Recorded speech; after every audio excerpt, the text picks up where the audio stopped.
Почитувани колеги пратеници, колега Джеват Адеми.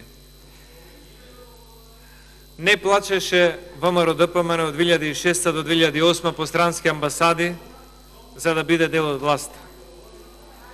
Дуи цело време, повикувајте се на гласот на албанците, сметајте се како победничка партија, го оспори цел изборен процес и победата на ВМРО ДПМН само за да биде дел од коалицијата.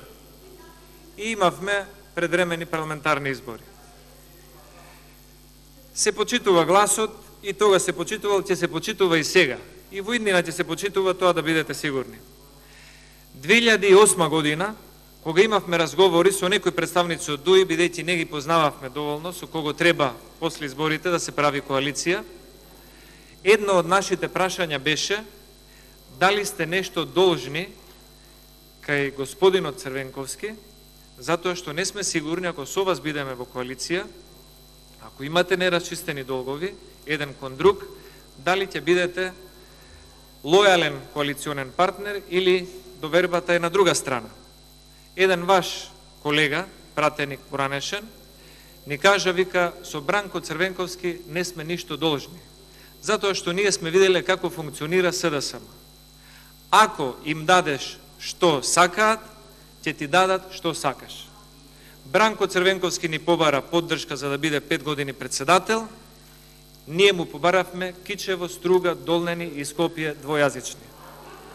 Тоа е договорот помеѓу СДСМ и ДУИ за територијалната реорганизација, која што нема никаква врска со географија, со стопанство, со економски развој или со желба на граѓаните на овие општини.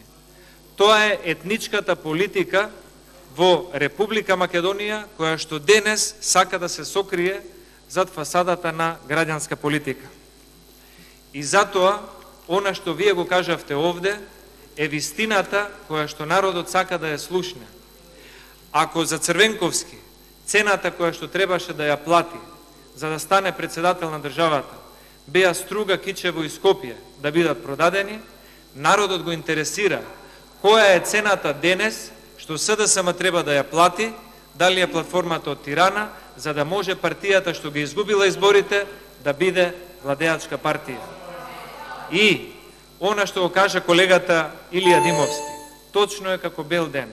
Многу колеги наши пратеници и градоначалници, кога албанците ги прозиваат зошто не го реализиравте тој и тој проект, во Чај, во Липково, во Тетово, одговараат затоа што ВМРО не ни даде. Својата неспособност ја правдавте, вадејќи се на некакво несогласување од ВМРО ДПМН. Тоа не е честно кон вашите гласачи.